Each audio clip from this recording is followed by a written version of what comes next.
منهم اللي اتخانت مع صاحبتها واللي قفشت جوزها مع الشغالة.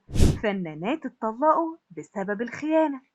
بالرغم من إن حياة الفنانات ناس كتير بيشوفوها مثالية وتقول مستحيل واحدة زي دي تتخان، لكن في منهم كتير اتعرضوا للخيانة من أزواجهم. وفيهم واحدة جوزها خانها مع أقرب صديقة ليها في أوضة نومها، وكان رد فعلها غريب. أسامي وتفاصيل هتصدمك لما تعرفها. علا غانم من الستات اللي جمالها يخطف العين والقلب، واللي يشوفها يقول هي دي اللي جوزها عمره ما يبص بره. لكن بص بقى للحقيقة، خانها ومع مين؟ مع الشغالة. ووقتها علا قالت دخلت لقيته على الكنبة مع الشغالة. وقتها حسيت اني قليلة قوي قوي، وكنت مستغربة ازاي ينزل بأخلاقه للمستوى المهين ده. غادة عادل صاحبة الرقم القياسي في الجواز بعدد 9 زيجات، وكان طلاقها في أغلب الأحيان بيكون لأسباب عادية. حكت غادة إنها تعرضت للخيانة كتير، لكن المرة اللي عمرها ما هتنساها خيانة جوزها ليها مع أعز صحباتها بعد ما ظبطتهم في أوضة نومها بقميص نومها، ومن صدمتها قلعت الجزمة وكانت بتضرب فيهم زي المجنونة وهي بتبكي. رانيا يوسف قالت إنها اتخانت وكان في ناس بتقول لها خلي بالك من جوزك، لكنها ما كانتش مهتمة لأنها واثقة في نفسها. لكنها اتفاجئت بخيانته ليها في بيتها واتطلقت منه، ومن وقتها وهي بتتعامل مع كل الرجالة إنه صنف خاين وما بيملاش عينه غير التراب. دينا الرقاصة قالت إنها اتخانت من جوزها، لكنها شايفة إنها كانت السبب في إنه يعمل كده معاها بسبب إهمالها ليه واهتمامها بشغلها، لكنها ما قدرتش تستحمل فكرة الخيانة نفسها فانفصلت عنه.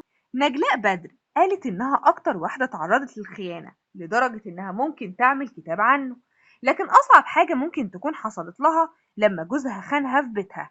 كانت في حالة صدمة، ولما قعدت معاه وحاولت تفهم هو عمل كده ليه وإنها مقصرة معاه في إيه، فقال لها بكل بجاحة دي غريزة في كل راجل، مفيش راجل ما بيخونش يا نجلاء. فقررت تنفصل عنه. شيرين رضا اللي ناس كتير شايفينها حورية من الجنة بسبب جمالها وجاذبيتها، لكنها اتخانت من أقرب صديقة ليها، وقالت إنها لما واجهتها بخيانتها ليها مع جوزها قالت لها ما تكبريش الموضوع، انت ليكي معجبين كتير وألف من يتمناكي، ولو اتطلقتي مش هتعنسي يعني، وجوزك بيحبني أنا. فانفصلت شيرين عن جوزها وقطعت علاقتها بصاحبتها. بوسي في جوازتها الأولى كانت صغيرة في السن وكانت بتسمع كلام جوزها في أي حاجة بيقولها لها، وكانت بتخاف منه، وقالت إنها كانت عارفة إنه متجوزها عشان فلوسها وشهرتها وقتها. قالت كنت بقول عادي واستحملت كل حاجة منه، لكن اللي ما قدرتش استحمله هو خيانته ليا مع رقاصة مشهورة، كان بيسيبني في نص الليل ويروح لها ويقول لي شغل.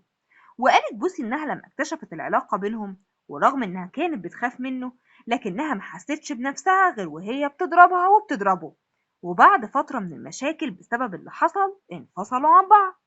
شيرين عبد الوهاب انفصلت عن جوزها أبو بنتها وهي حامل في بنتها التانية، واتقال وقتها إن الطلاق كان بسبب خيانته ليها، لدرجة إنها ما قدرتش تولد وهي في بيته.